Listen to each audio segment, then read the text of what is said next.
Okay, my name is David DeSelm. I was in Tunisia from 1968 to 1970, and I lived in the city of Tunis, I lived in the city of Sfax, and I lived in a Byzantine fortress outside the town of Kalibia.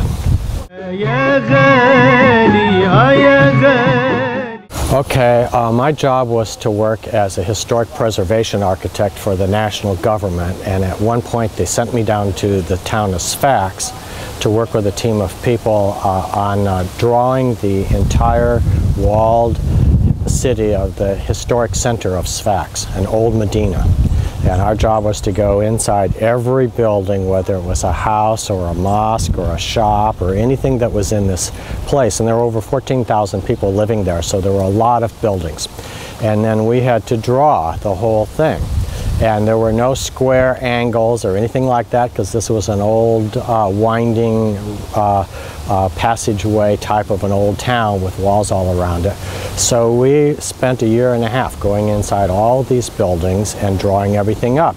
And as we got toward the end, we discovered there were a number of sort of blank spaces on the drawing of things that we hadn't seen. So we started going around looking for blank spaces and figuring out what to do. And one of them was really difficult. We'd been in this house before, and we knew there was a space, and we could not figure out where the space was or how you could get into it. And we went back into a house that was a large kind of palace type of house. And we walked all around through the house, and finally we found a door that we had not discovered before.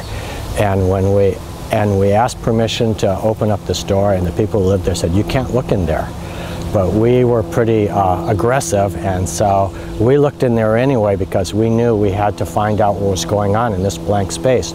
And when we opened up the window, it was full of women, and everybody started screaming and yelling, and it turned out we had discovered a harem.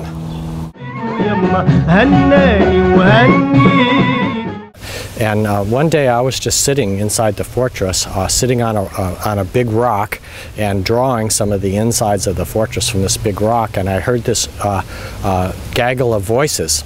And it was a kind of a popular place for people to come visit. And so I turned around and I saw this group of Tunisian schoolgirls coming in through the big entrance gate to the fortress. And so since a lot of people came to visit, I didn't pay any attention, and I went back to my drawing. And while I was sitting there drawing, I heard this voice from behind me in American English saying, "Are you a Peace Corps volunteer?" And it was really surprising to hear that.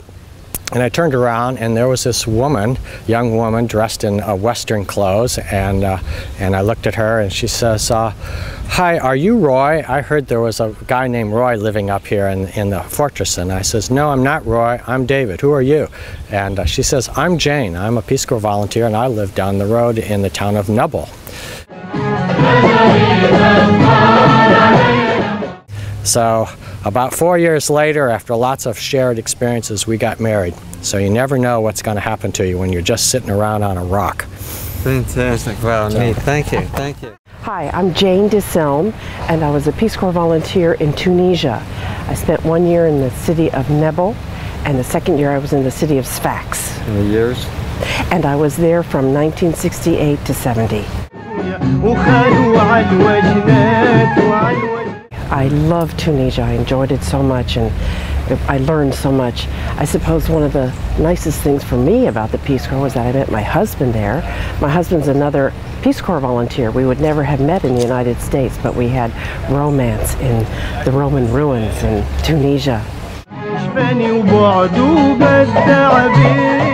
And about 2 or 3 years ago, I got an email from a woman who had been my very first student, and she was coming to the United States, and this was about 40 years later, and she found me through the internet, and it just filled my heart and hers too, and we had a fabulous reunion.